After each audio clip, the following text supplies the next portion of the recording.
네, 잘 쉬셨습니까? 또 새롭게 또 시작해 보도록 하겠습니다. 오늘따라 이상하게 발음이 막 많이 꼬이네요. 이제 생방송을 할 생각을 하니까 마음이 설레서 그런지 어쩐지 모르겠습니다만은 여하튼간에 지금 오신 분들도 반갑고요. 반갑습니다. 안녕하세요.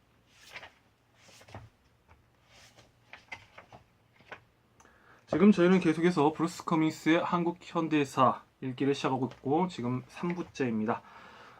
첫 장에서 1장 미덕에 대해서 미덕이란 무엇인가, 한국인이 갖고 있는 미덕은 무엇이었고 이것에 대해서 살펴봤고요. 지금 2장에서 이제 개항에 직면했던 1860년부터 1904년 중에 있었던 일들을 이제 조금씩 살펴보고 있는 과정입니다. 지금 미국에 의한 제너럴 셔먼호 사건까지 이제 이야기를 다뤘고, 그리고 오페르트 도구 사건 이거에 대해서 체크를 했었고요. 그 다음에 이제 이야기를 또 읽도록 하겠습니다. 140페이지고요. 책이 있으신 분은 책과 함께 들으셔도 좋고요. 책이 없으신 분들은 그냥 라디오 방송을 청취한다 생각하시고 그냥 들으셔도 무방할 것 같습니다. 될 수 있으면 발음을 좀 또박또박 하려고 하는데 이 구조상의 문제로 조금 그건 좀 어려운 문제가 있는데요. 가능한 한 좀 크고 또박또박 읽도록 하겠습니다. 자, 1869년 부산의 한 관리였던 안동주는 스시마 섬에서 온 사절에게 한국은 그가 새로운 일본의 지도자에게 천황이라는 호칭을 쓰는 것을 용납할 수 없다고 말했다. 천자는 오직 한 사람뿐이고 그는 중국에 있었기 때문에 메이지 천황은 잘못된 이름이며 일본의 군주는 한국의 임금과 똑같은 지위와 명예를 갖는 임금이지 그 이상이 아니라는 것이었다. 안씨는 사절에게 고국으로 돌아갈 것을 요구했다. 사절은 돌아갔지만 그의 상관들은 이 일을 언짢아 했다. 이제 일본은 한국을 정벌하는 것을 가리켜 그저 삼보라 부르며 벌롱하고 있었다. 일본의 심사는 이렇게 함으로써 한국의 불순함을 빨리 중지시키고 서양 열강에게 새로운 일본이 어떤 종류의 재료로 이루어져 있는지 과시하며 봉건적 파벌로 분열되어 있는 자국의 통합을 자극할 수 있으리라는 것이었다. 정한론을 놓고 활발한 논쟁과 만만치 않은 지지가 이어졌으나 일단 그 제안은 보류되었다. 일본 사전은 1873년 이번에는 근대 국가의 대리자로서의 옷을 차려입고 다시 한번 한국의 문을 두드렸다. 당시 동래부사 정현덕은 일본의 새로운 법적 정비와 함께 복식의 변화, 즉 양복의 채택을 알아차리고 그런 식으로 옷을 입는 사람은 더 이상 일본인으로 간주할 수 없으므로 부산에서 무역을 허락할 수 없다고 결정했다. 요점을 더욱 분명하게 하기 위해 그는 자신이 일본인의 치매 같은 옷차림에 대해 내린 판단에 걸맞게 상스럽고 무뚝뚝한 언어로 사절을 대했다. 사실 정현덕은 전 시대, 전 세기의 여느 한국 관리와 똑같이 행동을 한 것이니 한국인들은 늘 일본이 중국과 한국의 방식을 쫓으려는 노력에서 우물쭈물 뒤처졌다고 생각해 온 데다 1868년 이후 그들이 보인 재빠른 서구화는 과연 일본의 변덕스러운 본성을 다시 한번 증명했을 뿐이었기 때문이다. 그러나 도쿄의 일반 지도자들은 정현덕의 태도에서 전혀 감명받지 않았다. 새로운 천황의 정부에서 가장 막강한 인물이었던 사이고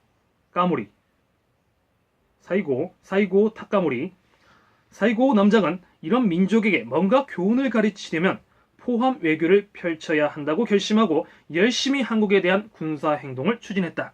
그러나 다른 중요 지도자들은 도발적이고 조급한 확장주의로 말미암아 유신이 위험에 처하게 될까봐 군사 행동을 자제하라고 조언했다. 이 문제에 대해 양측은 맹렬히 논쟁을 벌였지만 결국 메이지의 지도부는 일단 멈추는 쪽을 택했다. 한국은 간발의 차로 일본과의 전쟁이라는 참사를 당하지 않게 되었다. 사이고와 그의 동맹자들은 논쟁에서 정부를 떠났으며 이렇게 해서 도무지 고집불통인 한국을 어떻게 할 것이냐 하는 문제를 둘러싼 근대 일본 정초의 정치적 위기는 끝나고 일본이 자신을 하나의 근대 국가로서 정의하는 데에서 관건이 된 논쟁은 잠시 동안 종결되었다. 물론 한국인들이 이러한 결과에 박수갈채를 보내리라 기대할 수는 없는 노릇이었지만 한국인들은 무엇보다 어째서 그런 발상이 나왔는지 궁금해했고 나중에는 일본이 가장 가까운 나라에 대해 오만한 침략을 중단 없이 이어왔다는 주장을 함으로써 그 발상을 일본의 한국 식민지와에 연결했다. 그러나 그러한 침략의 연세는 1873년에 끊어져 러일 전쟁 때까지 다시 연결되지 않았다. 그 연세를 끌어놓는 것은 한국에서의 전쟁에 대한 정면 요구와 그에 이어진 비판적 결정, 즉 일본은 외국에서 모험을 휩쓸리기 전에 먼저 새 개혁 프로그램을 통해 내정 질서를 잡아야 한다는 결정이었다. 그러니까 일본은 자신네들부터 수습을 하고 그 다음 한국을 점령하려고 했다라는 의미로 읽어도 무방할 것 같습니다. 그 일본은 한국을 점령하려 하기보다는 중국과의 대등함을 구축하는 데 골몰 했으며 과연 1871년 조약에 서명하면서 그 과업을 이루어냈다. 당시 이 협정은 종주권이라는 이름으로 널리 불려졌지만 앞서 보았듯이 그리 대단치 않았던 한국 내 중국의 지위에 도전할 수 있는 토대를 제공했다. 일본은 이 목적을 이루기 위한 수단으로서 서양 열강이 중국과 일본에서 이미 보유하고 있는 것과 똑같은 특권을 얻으려고 했다. 그것은 모든 국가의 주권상 평등에 관한 서양의 현학적인 전문 용어를 문자 그대로 해석한 다음 서양 제국주의자들이 이 전문 용어를 구실로 사용해 얻은 것과 똑같은 우월권과 특권을 열심히 요구하는 간단한 일이었다. 대영군의 외교술은 간단했다. 조약도 안 되고 무역도 안 되고 가톨릭 교도도 안 되고 서양도 안 되고 일본도 안 된다는 것이었다. 그가 보기에 일본의 진보적 개혁은 일본이 얼마나 정도에서 벗어나 있는지를 또한 이 섬나라 민족이 중국적 세계 질서의 미덕을 실제로 얼마나 잘못 이해하고 있는지를 보여주는 또 하나의 증거였다. 박 교수 역시 조정과 함께 일본의 침략적 기도를 비난했다. 그는 부국 강병이 일본의 새로운 슬로건일지 모르나 한 국가의 부와 권능은 무력의 과시가 아니라 도덕적 올바름에서 나온다고 말했다. 박 교수의 이러한 견해에 신랄한 유학자인 최익현이 합류했다. 최익현은 일본의 새로운 방식에 대한 한국의 두려움과 혐오를 오늘날 여기에 오는 외인들은 양복을 입고 양포를 쓰고 양선을 타고 있으니 이는 외와 양이 똑같은 한통성임을 보여주는 분명한 증거가 아니고 무엇이랴 라는 통렬한 언어로 표현했다. 이름하여 외양 일체론을 내세웠던 것이지요. 그는 일본이 하자는 대로 순순히 친선을 이룬다면 간단없는 고난에 꾀미에 엮이게 되리라고 생각했다. 한국의 일상 필수품을 일본의 싸구려 장신구와 바꾸어야 할 것이고 점점 더 많이 일본인들이 방방곳곳을 여기저기 헤집고 다닐 것이며 기독교 개종자가 늘어나고 한국의 여성이 더럽혀지리라는 것이었다. 일본인들이 아예 접근하지 못하도록 하는 것이 최선이었으니 일본인들은 재물만을 탐낼 뿐 인간의 도덕성에 대해서는 완전히 무지한 야생 짐승이었기 때문이다. 최익현은 50명의 학자를 규합하여 고종에게 이 상소를 올리기 위해 궁궐까지 행진을 벌이는 극단적인 행동을 취했다. 그들은 손에 도끼를 들고서 자신의 목을 내놓았는데 임금이 만약 학자들의 신념과 그들의 목숨을 맞바꾸기를 원한다면 그렇게 하라는 것이었다. 그러나 1873년 고종은 꽤 까다로운 대용군을 물러나게 한 다음 새로운 일본을 껴안고자 이렇게 해서 일본을 견제하고자 결심했지만 이 또한 그리 좋은 생각이라고 할 수 없었다. 1874년 고종이 내놓은 화해 정책 덕분에 일본은 2년도 채 안 되어 한국에게 강화도 조약을 부과함으로써 불평등 조약 사업에서 처음으로 성공을 거두었으니 우리는 이를 한국 개방의 원년으로 새기게 된 것이다. 그동안 최익현은 한국의 전통적 진리를 거듭 주장한 덕택에 정배까지 당하는 처지가 되었다. 미국을 포함한 서양 열강들과 마찬가지로 일본도 자신의 뜻을 드러내기 위해 포항과 이미 여러 차례 침략의 표적이 된 강화도를 택했다. 1875년 일본은 먼저 외국배의 출입이 금지되어 있다고 알려진 지역에 진입함으로써 섬에 대포 발사를 부추긴 다음 운효라는 전함으로부터 연속 사격을 퍼부어 해안에 배치된 한국의 대포를 잠재웠다. 운효는 덤으로 인천 부근의 요새를 파괴하고 그곳을 지키던 수많은 사람을 살상했다. 몇 달 후 중국의 중지하에 이 사건에서 비롯된 난제들을 해결하려 시도가 무의로 돌아가자 일본은 한국의 조약 협상을 강요하겠다는 이도의 전조로서 400명의 군대를 강화도에 상륙시켰다. 그리고 일본 해군 소함대가 4,000명이나 되는 병력을 태우고 그네를 정찰했다. 일부 한국인들은 무작정 일본과 격돌하기를 원했다. 예전에 조정의 감찰관이었던 유생 이항로는 고종에게 군대를 동원하라고 주장했다. 적의 무법적 군대는 해적 약탈자 무리에 불과합니다. 우리는 단번에 그들을 공격해야 합니다. 이항로의 말입니다.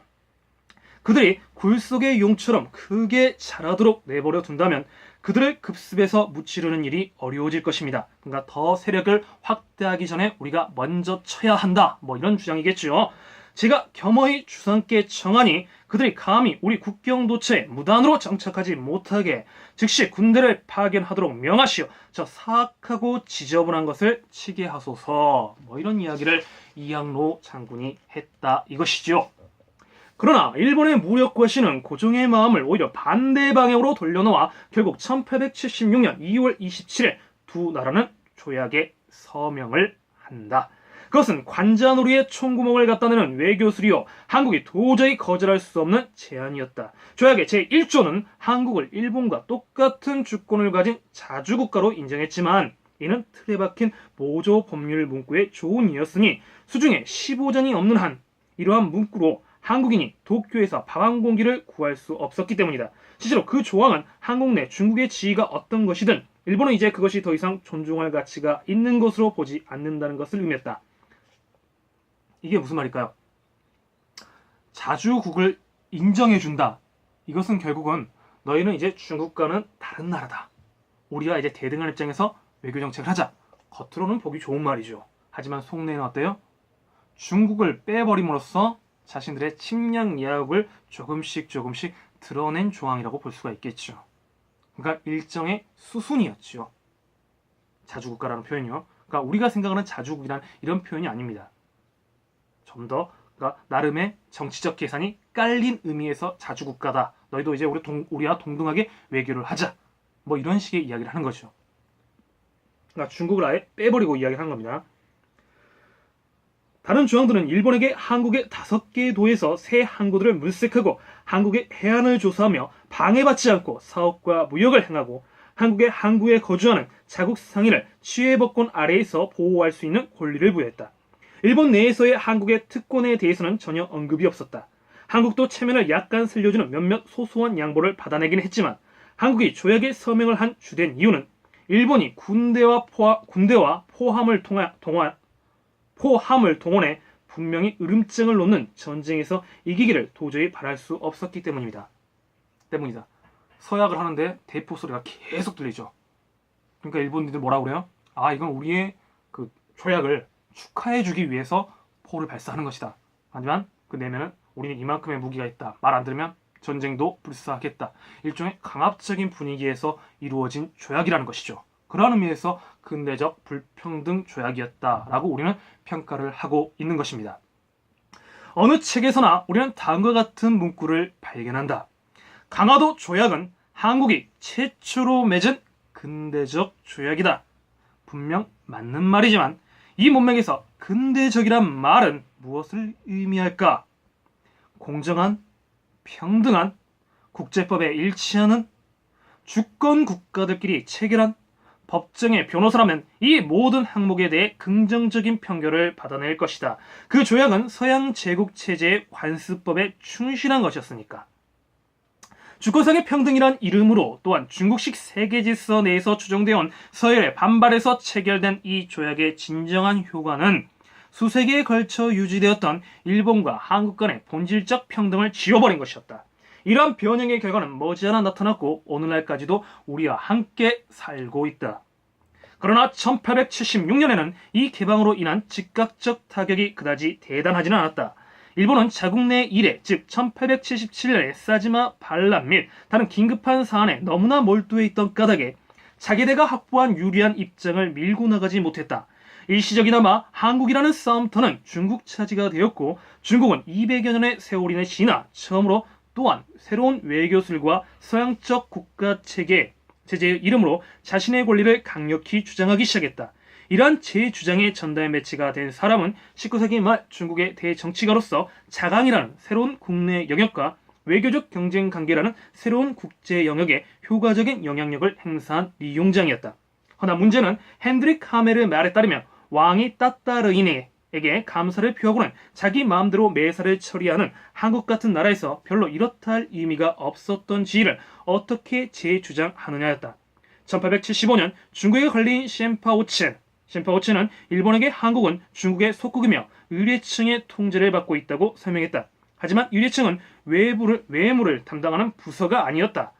속국을 정리해달라는 요청을 받자 셴시는 한국은 내정 문제를 자신의 의향대로 처리할 수 있고 또한 외교 문제 영역에서도 완벽한 결정권을 갖는다고 말했다. 사실상 자기들은 슬그머니 빠져나간 것이죠.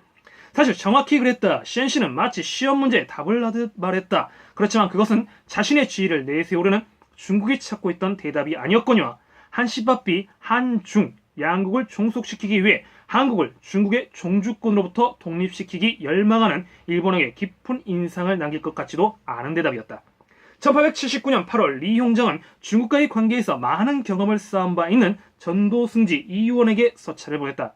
리홍정은 외세의 약탈을 막아주는 한국의 보호자라는 전통적 역할을 거론하며 새 시대에도 여전히 가치가 있을 옛 중국의 발상, 즉 오랑캐는 오랑캐의 힘으로 제압한다는 이의제의를 강력히 공고했다. 그는 한국은 학문적 장점과 고양된 국가 통치수를 지닌 나라이지만 바로 이런 미덕 때문에 훨씬 더 거친 권력 정치의 먹이로 떨어질 것이라고 썼다. 제국주의의 물결을 돌이킬 수는 없지만 이는 현실 정치의 상호작용과 조약의 의무사항을 통해서 견제되고 어쩌면 통제될 수도 있을 것이다. 리홍정은 한국한테 일본과 러시아의 야망을 억제하기 위한 수단으로 아직까지는 한국에 그다지 큰 관심을 보이지 않았던 서양의 세 나라, 즉 영국, 독일, 그 다음에 미국과 조약을 맺으라고 권했다. 간단히 말해 한국은 야욕이 좀 덜한 거미들과 동맹함으로써 새로운 외교술의 거미줄 안에 자신을 의탁해야 한다는 것이었다. 이원은 한국은 다른 나라들과 관계 맺기를 원하지 않는다고 대답했다. 한국은 중국으로부터 역사적으로 지지를 받아온 오랜 쇄국 정책을 선호했다. 일본도 서양도 감히 각하의 당당한 권력 앞에서 멋대로 행동하지 못합니다. 저희 아랫나라는 각하의 위대한 미덕에 영원히 의지하렵니다. 그러나 때는 이미 옛 미덕이 통하는 시대가 아니었기에 고종은 결국 마음이 누그러져 또 다른 불평등 조약에 서명을 했다. 이번에는 미국과의 조약이었다. 최해국, 관세, 무관세 조항이 들어있는 최해국 조약을 맺게 되죠. 최해국 대우를 받을 수 있는 조약을 맺게 되죠. 1880년 도쿄에 파견된 중국사신 황춘세는, 그냥 우리는 황춘헌이라고도 하는데요. 황춘세는 조선책략이라는 책을 썼다. 그는 세국의 시대는 끝이 나고 내적 자강의 시대가 동아시아에 도래했다고 주장했다. 한국은 시대를 받아들여야 할 필요가 있으며 새로운 동맹이 그 해답이라는 것이었다. 황 씨의 생각에는 미국은 언제나 정의를 받들여 왔으며 결코 유럽 열강이 사악한 행위를 마음대로 범하도록 내버려 두지 않았다. 서로 그것이 진실로 판명되지 않는다 해도 최소한 미국은 태평양 건너에 있고 일본이 국내 계획에 연협이 없어서 잠시 그랬던 것처럼 대체로 자국 내의 일에 신경을 쓰고 있었다. 반대로 러시아는 한국을 위협했다. 황 씨는 중국의 식자답게 간결한 어구로 새로운 정책을 요약했다. 친청, 청과 친하고 결일, 일본과 맺고 연미, 미국과 연방하자. 중국과 가까이 지내고 일본과 결석하고 미국과 동맹하자, 이런 거죠. 일본의 한국 사신으로 갔던 김홍집은 황 씨의 책자를 고종에게 가져왔고 고종은 이 책의 내용에 감명을 받아 조정 대신들에게도 일독을 권했다. 그는 곧 초보적인 외부 부서를 창설했는데 예상할 수 있는 대로 그는 중리야먼이라는 중국의 모델을 썼다. 이런 새 시대에는 중국의 모델을 본뜬 것이 중국인에게 그리 대단히 이롭지도 않았을 테지만 어쨌든 신경 쓸 일은 아니었다. 한국은 외교 업무에 국방의 기능이 결합된 중국의 중리야먼보다 더 넓은 기능을 가진 통리기무화물을 설치했다. 고종은 또한 일본의 최근 변화를 조사하기 위해 신사유람단이라는 비밀사절단을 파견했다. 그러나 한 부산 사람이 일본인에게 비밀을 누설하는 바람에 메이지 정부의 최고 지도자인 이노우에 카오루가 직접 나타나 사절단의 손을 잡고 새로운 공장과 조선소, 병기청, 학교로 데리고 다녔다. 그들은 넉 달 후 돌아와 고종에게 감명받은 것이 별로 없다고 말했다. 일본인들은 여전히 변덕스러운 족속이며 그들의 최근 진보도 몹시 과대평가되었다는 것이었다. 그동안 이 모든 외모 활동에 관한 이야기가 퍼지자 다시 한번 한국의 유학 수호자들은 경로했다. 각도의 학자들이 연명하여 왕에게 보낼 상소가 곧 도착했다. 그들은 고종의 조치는 개혁의 신호가 아니라 한국을 휩쓸어 가버릴 임대한 대홍수의 신호라고 썼다. 한 학자는 황추센을 기독교 이단자로 비난했고 다른 학자는 황춘센의 조선 책략을 고종에게 보인 김홍집을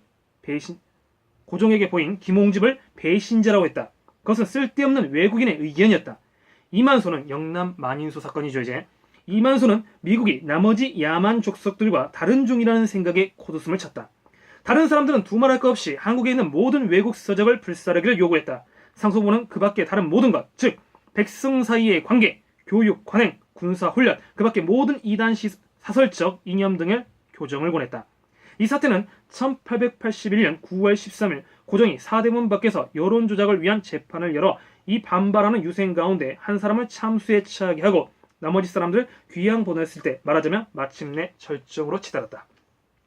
자신의 이념 때문에 참수를 당한 사람은 강원도의 유학자 홍재학이었다. 우린 여기서 잠시 멈추어 이 사람을 정당하게 대접해야 할 것이다. 그는 최익현이나 박규수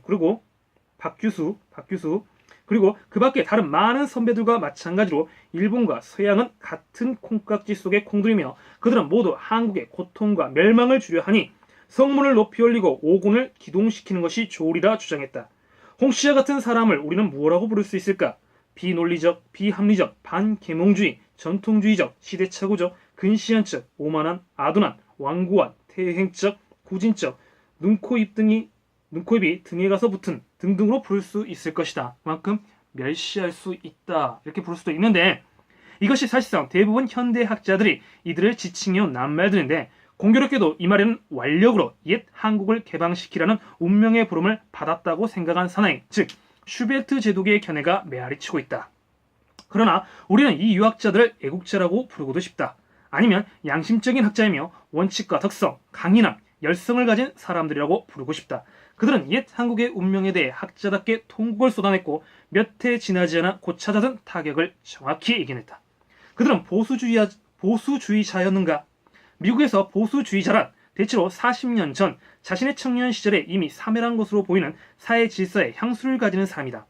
자유주의자는 현재를 행복하게 살아가며 더욱더 진보적인 미래를 바라본다. 우리는 3000년 동안 지속된 학식과 상과 지혜에 몸담고 살아온 사람이 바로 자기 눈앞에서 자신의 세계가 무너져가는 것을 지켜볼 때의 심정을 이해할 수 없다. 우리는 1910년 한국 자치가 소멸하는 바로 그 시점까지 홍지학 같은 사람들을, 즉 사라져가는 한 우주를 위해 기꺼이 자신의 목숨을 내던지는 사람들을 많이 만나게 된다. 그리고 그들의 생각을 온전히 읽어낼 때면 언제나 눈물이 뿌옇게 앞을 가린다. 그러므로 우리는 이 사람들의 정당한 이름으로 기려야 한다. 은자라는 말도 유용할 터지만 이 사람들은 훨씬 그 이상이다. 보수주의자라는 말로는 그들의 연조 깊은 지혜를 잡아내는 문턱에도 못 간다. 미덕과 용기를 가진 대가로 자신의 머리를 넘겨준 무리 한가운데서의 학자 홍씨를 기려 우리는 이를 홍지학의 유산이라 부르도록 하자.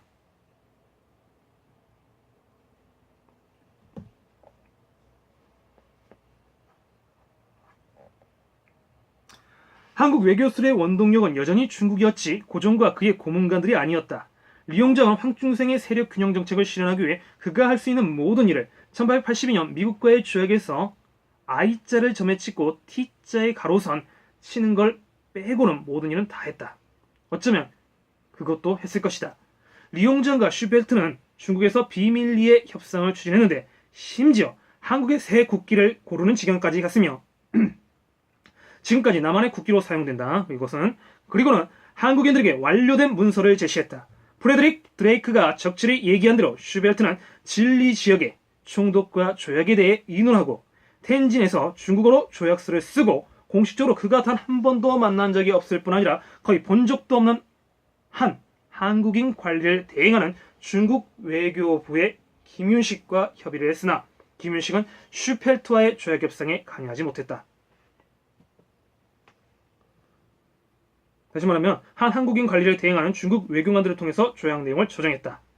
리용장은 때때로 텐진 조선 대표부 김윤식과 협의를 했으나 김윤식은 슈펠트와의 조약 협상에 관여하지 못했다. 조약의 조인을 위해 한 중국인 관리가 슈펠트를 인천으로 데려갔다. 이들은 5월 8일 심한 안개 속에 스와타라호를 타고 출항해 그 이튿날 한국 앞바다에 도착했다. 5월 20일에 슈펠트는 다음과 같이 화려한 말로 서두가 장식된 자신의 신임장을 한국 관리들에게 제출한다. 위대한 미국, 칙명으로 미 해군 슈펠트 제독을 정권 특사로 임명함. 그는 이틀 후에 조약에 서명하기 위해 붓에 올랐다. 미국에서 이 일을 알아주는 사람은 극히 적었지만 그럼에도 불구하고 제독은 이 위협의 달성에 충분히 감격하였다. 그는 나중에 최후로 나온 배타적 국가를 서양 문명의 범위 안으로 끌어들인 공적을 달성했노라고 수레했다. 리용장은 닷새 후에 또 한 명의 해군 장교가 와서 영국과의 조약에 서명하도록, 그리고 그 뒤를 바짝 따라 6월까지 독일 사절이 오도록 확실히 해두었다. 이 세 조약의 내용이 똑같았으니 이들 조약의 성사는 리용장이 한국의 외교정책을 접수하는 데 성공했음을 알리는 신호였다. 그의 진짜 바라던 바는 중국의 동쪽 측면을 보호할 방법을 찾는 것이었다. 슈펠트로 말하면 그는 절정에 이른 자신의 공적에 호색적인 발상까지 추가하며 호기를 부렸다. 그는 이제 한국과 중국이 일본 너머에서 떠오르는 태양의 근원을 찾게 되기를, 그리하여 태평양의 새로운 아메리카 제국과 함께 신부의 침상으로 갈 것을 희망했다. 밝은 것은 모두 동방으로부터 오듯이 심지어 태양이 동방에서 떠오르고 제국의 별이 여전히 서쪽을 향해 제 갈 길을 가듯이 중국은 새로운 문명과 더욱 활기찬 쇄신을 찾아 아메리카 해안을 주시해야 한다. 이것은 사물에 정한 이치이며 인간 진보의 진정한 행진이고 인간적 조류의 저항일 수는 없는 흐름이다. 태평양의 미국에게, 또한 중국과 일본과 한국에게 해양의 신부이다. 이들 나라 주변에 마치 목걸이처럼 걸려있는 무수한 섬들은 신부의 들러리며 캘리포니아는 신혼 침상이자 신부의 방이니 동방의 모든 부가 거기 운집해 결혼식을 축하할 것이다. 우리는 미국인으로서 신랑이 올 수 있게 배려하자. 우리에게 힘이 있는 한 어떤 상업적 경쟁자나 적대적인 국기도 태평양의 장대한 파도 위를 무사히 떠나지 못하게 하자. 바로 이 대양에서 동양과 서양은 이렇게 함께 만나 제국에 대한 추구가 끝나고 인간의 힘이 절정에 달하는 경지에 이르게 될 것이다. 이들 세 서양 국가는 한국에서 자국 시민에 대한 취해법권, 영사급 대표, 고정관세, 항구 조처와 그 밖의 혜택을 얻었다. 한국은 흔해 빠진 외교적 중재의 사용이라는 문구를 얻었는데 이 문구는 그 줄곧 한국인들에게 잘못 해석되어 왔다. 한국인들은 이것이 미국이 한국을 일본으로부터 보호하리라는 것을, 아니 보호해야 함을 의미한다고 생각한 것이다. 이거죠. 미국인이 일본의 침략으로부터 보호해주면서 태평양 질서를 찾게 해준다 라고 해석한 것은 잘못된 해석이다 라고 지금 브루스 커밍스는 지적하고 있는데, 일부에서는 아직도 그렇게 주장하시는 분들이 있습니다. 미국의 입장에서 이것은 아니다 라고 말하고 있는데도 불구하고 한국인 스스로 그런 논리로 이끌어가고 있는 당신은 누구십니까? 지금 뭐라 더 하고 싶지만 계속 읽겠습니다. 이들 협정은 또한 한국 학생과 서양 파견을 요구했고 한국 학생들은 재빨리 이 규정을 이용했다. 한 훌륭한 역사가는 이 사건들의 주된 요점을 잘 설명했다. 이들 조약은 예전의 통치하에 있든 새로운 통치하에 있든 한국의 주권을 유린했다. 한국은 이제 일본이 시작해서 중국의 끝을 낸, 양국은 당시 같은 체제에 종속해 있었다. 불평등 조약이란 체계에 완전히 꿰어버렸다. 얼마 지나지 않아 슈펠트 외에도 미국인들이 한국에 속속 도착하기 시작했다. 초대 대표로 부임한 러셔프 푸트는 작은 동아리와 함께 이제는 평화로운 미국 전함 모노커시 호를 타고 1883년 5월 인천에 왔다. 1년 후에는 해군 무관 조지 포크가 뒤따라왔다. 비록 많은 한국인들이 그들을 보고 놀라긴 했지만 그들은 별다른 인상을 남기지 못했다. 그들보다 훨씬 더 중요한 사람은 1884년 도착해 12월 4일의 운명적인 만찬에서 제때에 민영이의 생명을 구한 호러스 앨런이었다. 앨런에 대해서는 곧 더 많은 얘기를 듣게 될 것이다. 아무래도 미국인이니까 그 미국인 앨런에 대해서 자신이 좀 더 이야기를 하겠다, 뭐 이런 맥락이 되겠죠. 계속해서 중흥개혁혁명 부분 읽어보도록 하겠습니다. 페이지는 152페이지입니다. 여러분은 지금 만년필 하나와 함께 브루스 커밍스의 현대사, 한국의 현대사를, 브루스 커밍스의 한국 현대사를 읽고 계십니다. 발음이 계속 꼬이는데요. 죄송합니다. 중흥개혁혁명, 앞서 보았듯이 19세기 초에 한국의 운명은 급격한 쇠퇴기를 맞았다. 많은 농민이 산중의 화전으로 돌면서 농업 생산은 큰 손해를 입었다. 1811년에 시작된 민중봉기는 19세기 내내 빈발하다 마침내 1860년대는 동학운동의 정점에 달하면서 결국 1890년대 대규모 농민 반란으로 이어졌다. 한국의 지도자들은 강력한 서양 포항과 무역상들의 출현으로 인해 중국의 위치가 변모했다는 것을 알고 있었지만 한국의 문을 더욱 단단히 걸어 닫음으로써 아편전쟁에 대응하였다. 더욱이 프랑스와 미국의 포함 외교를 성공적으로 격퇴함으로써 한국 정권은 외부 압력에 무기한 저항할 수 있다는 생각에 고무되었다. 1864년 정권을 장악한 대원군은 고전적인 형태로 국가와 사회를 바로잡으려 한 단호한 개혁가였다. 그는 왕족을 통제하고 새로운 혈통을 끌어들이며 관료제의 관행을 정리하고 중앙 통제를 강화하고 무엇보다 양반 엘리트층의 기득권, 특히 그들의 세제상의 특권을 공격하는 프로그램을 활기차게 주도했다. 한 역사가가 이 에피소드에 대해 쓴 바와 같이 대원군의 기본 목표는 농민 불만의 피상적 원인들, 다시 말하면 관료 정치의 부패, 불법적 과세, 공식적 고리대금을 제거하고 왕자의 권력과 위세를 선초의 수준으로 복구하며 재원에 대한 중앙정부의 통제를 늘리고 전복적이고 이단적인 교리를 박멸하고 전통적인 수단으로 군사력을 키움으로써 국가와 왕조를 보존하겠다는 것이었다. 그의 접근은 기본적으로 실용적인 것이었다. 그는 사회 엘리트층, 구시대적 관료파단 또는 유교 독단주의자들의 권리를 주저없이 침해했다. 그러니까 그들의 발언을 깎으면서 민생 안정이라는 국정 운영을 했었다라고 평가하는 것이죠. 모든 공포 중 으뜸가는 공포는 그가 느닷없이 귀족들에게도 세금을 부과했다는 것이다. 이름하여 호포제지요. 그럼에도 불구하고 대원군이 중흥은 뚜렷하게 과거의 단절을 이뤄낸 일본 왕실의 유신과는 전혀 공통점이 없었다.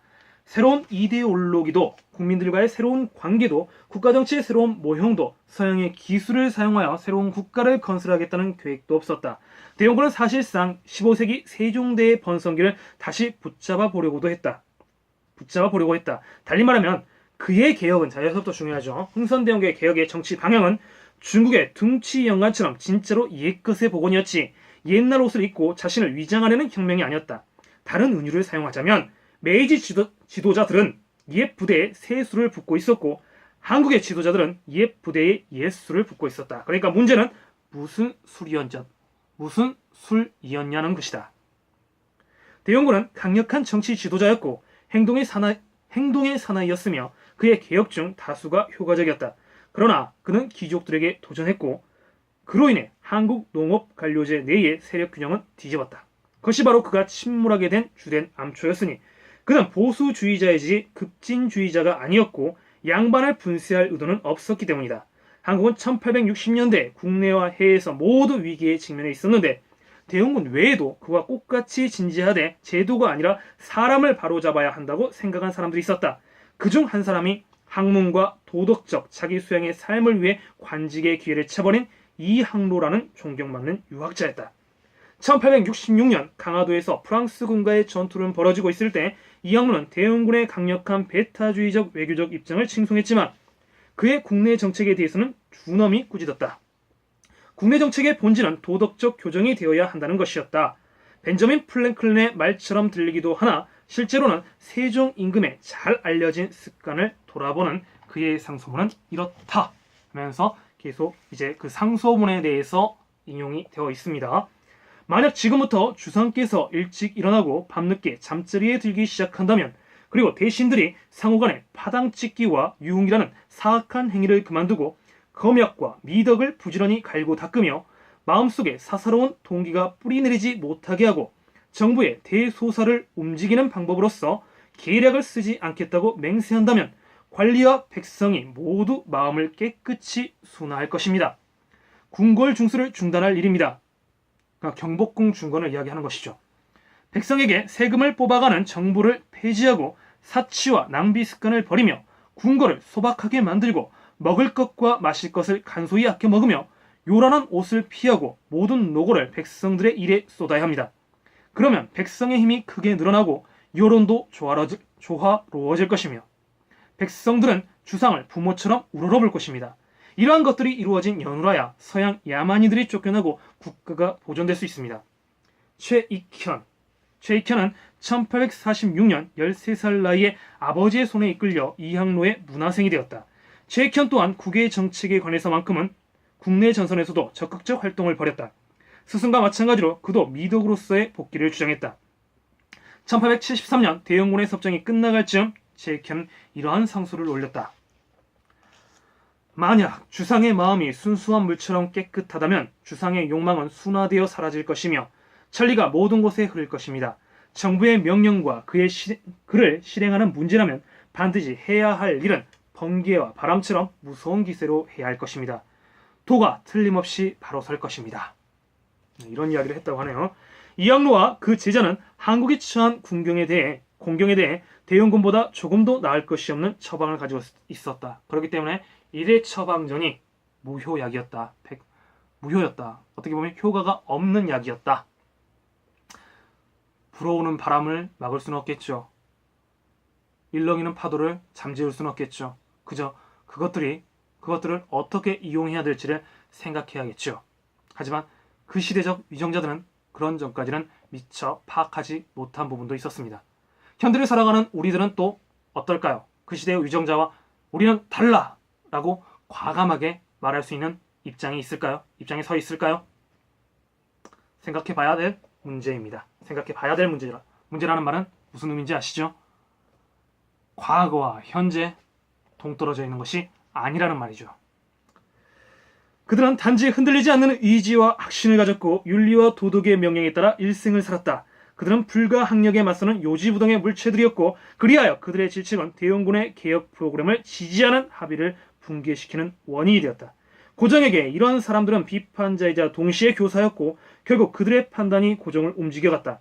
한국이 붕괴한 이유에 대해 무슨 말을 하건 이런 사람들 개개인은 숭고한 이들이었으며 임금과 진보적인 젊은 세대 그 누구도 척사 유생들이 옳지 않았다는 확신을 할 수 없었던 만큼 그들 양쪽에게 잊혀지지 않는 영향을 주었다. H의 말을 풀어쓴다면 젊은이들이 진보적 순수함이라는 의식에 탐닉했던 반면 가장 훌륭한 이들은 전적인 확신과 열정적인 강렬함을 간직했기에 유교의 중용은 여전히 유효했다. 단호한 척사파를 처리할 수 있는 유일한 방법은 그들을 방해가 되지 않게 치워버리는 것이었다. 어떤 관리들은 최익현이 임금을 중상했으므로 불경죄로 홍제약처럼 처형되어야 한다고 생각했다. 그러나 고정은 그 대신 그를 제주도로 귀양 보냈다. 그러고는 고정은 무서운 대영군을 퇴진시키고 정부의 고삐를 넘겨받았다. 고정은 직권을 되찾았지만 그 이후로 한국의 개혁 가능성은 한쪽의 대영군 및 다양한 척사파 아니면 반대편의 김옥균 같은 혁신적인 괴합파 그리고 현상 유지적인 중도를 선호한 민비 일족의 정치적 야망 등에 의해 교착 상태에 빠졌다. 결국 임금의 새로운 지도력이 1870년대 중반부터 1894년의 청일전쟁 때까지 한국을 이끌었으나 1894년에 이르러서는 이 구정부는 열강이 지배하는 셔플보더 위의 원반 신세였다. 그동안 일본이나 미국의 진보주의자들로부터 영향을 받은 다양한 괴화 운동이 1880년대에 시작되었다. 1880년대에 접어들면서 우리는 한국이 아직 가보지 않은 길 또는 나중에 한국에게 도움이 된 새로 난 길들을 보게 된다. 하지만 한국의 근대성의 기원을 찾아갈 때 우리는 1880년대 한국인들은 과연 어느 길이 성공할 것인지를 알지 못했다는 점을 기억해야 한다. 몇 안 되는 양반들이 중국으로 건너가 리용장의 자강운동의 결실인 새 병기창을 조사하고 한국 군대를 개선할 수 있는 새로운 생각을 얻어서 돌아왔다. 일본 젊은 진보주의자들은 온갖 종류의 학교를 후원하는 많은 선교사들에게 고무되어 미국을 희망의 눈으로 주시했다. 특히 남학교로 배지학당, 여학교로 이화학당을 두드려졌는데 양교 모두 1886년에 문을 열었다. 한편 관립 영어학교에서는 미국인 선교사들이 양반 학생들에게 영어를 가르쳤다. 이런 학교들은 곧 한국의 엄격한 사회체제에서 신분 상승의 대안적 통로가 되었다. 다른 사람들, 즉 김옥균이나 박영효, 서재필, 서광범, 윤치호, 유길중 같이 나중에 유명해진 젊은이들은 일본을 대망하였다. 이들 중 서너 사람은 민씨파당에 의해 출세길이 막힌 양반이었다. 윤치호는 20세기에 영향력 있는 근대언론자가 되었고 유길진은 미국에서 공부한 최초의 한국인이 되었으며 서재필은 종래 미국의 정착에 살았다. 현재 한국 민족주의자들이 이들에 대해서 어떻게 생각하는가와는 상관없이 이들이 일본을 모델로 택한 것은 잘한 선택이었다. 일본을 빛나는 진보의 별로 백인종들만 새로운 세계의 조류 속에서 헤엄칠 수 있는 것이 아니라는 확실한 증거로 바라본 수많은 아시아 젊은이들은 이 모델을 선택했다. 수냐선, 타고르, 호치민, 그리고 나중에 이름을 떨친 각양각색의 한국인들이 이를 택했던 것이다. 그러나 의심스러운 점은 그들이 일부 학자들이 부르는 대로 개화당을, 아니면 다른 학자들이 말하는 대로 독립당을 창설했는가, 또는 1880년대가 역사적으로 한국의 계몽시대로 뚜렷이 구분되었는가 하는 점이다. 한두 사람의 서양 역사가들은 한국의 근대화 노력의 활약을 칭찬해왔지만 이 단속적인 서양화의 국면은 유럽의 계몽주의는 고사하고 메이지 유신과 결코 비교될 수 없고, 또 반동적 학자들과 관리들로부터 부단히 방해받았다. 한국의 근대화는 기껏해야 중국의 자강운동의 희미한 반영이었으니 이 둘은 모두 동양의 학식이 철학적, 정치적 기초에 이르고 그 위에 서양의 과학과 기술을 이용한다는 생각이 천재로 깔려있었다. 이른바 동도 서기론의 등장이죠. 동쪽의 도를 닦고 서쪽의 기술을 배운다. 동쪽의 도를 유지한 채, 그러니까 유교적 합리주의를 유지한 채 우리는 기술적인 과학사의 발달, 이런 것은 서양의 기술을 배운다. 온건계합파의 주된 내용이었죠. 새 지도자들은 젊고 야심찬 사람들이었지만 또한 심오한 철학자도 걸출한 이론가도 아니었다. 오히려 그들은 이상주의적이고 개혁적인 성향이다. 친일본적이며 친서양적이었으나 동시에 강렬한 민족주의적 정치가들이었다. 그들에게 영감을 준 주요 원천은 일본의 자유주의였다. 미국의 근대성에서 매우 깊은 감명을 받은 일본의 개혁가 후쿠자와 유키지는 1868년 이후 일본의 새로운 발걸음에 깊이 감명받은 몇몇 한국 젊은이의 스승이기도 했다. 그들의 열의를 한계는 몰랐지만 종종 열의가 사리 깊은 사고를 앞서 나가기도 했다. 이들은 프랑스 철학자가 아니지라도 후세에게 저작을 거의 남기지 않았고, 남아있는 것도 대체로 후쿠자와처럼 서양 사상을 일본식으로 대중화한 사람이나 당대의 서양 혁신주의자들의 저작이 지나간 자리를 뒤쫓는 것이다. 어쨌든 개혁파는 많지 않았고 어떤 때는 고작해 한 줌밖에 안 되었다. 1880년대는 엄청난 기술적 진보의 시대였지만 그 시대의 서양 자유주의자들은 이렇다 하게 내세울 곳이 없는 경우가 많았다. 많은 사람들이 식민 열강의 문명화 역할에 지지를 보냈고, 후쿠자 또한 한국에서의 일본 제국주의를 지원했다. 젊은 한국인들에게는 실행할 수 있는 한국형 개혁 프로그램이 없어졌지만 그런 것이 있었다 해도 한국 내의 반대파나 열강이 그것을 봉쇄했을 것이다. 네, 시간에선 여기까지만 잠깐 읽고 끊었다가 마저 읽는 걸로 하겠습니다. 계속해서 숨가쁘게 달려오네요. 잠시 끊었다 하겠습니다.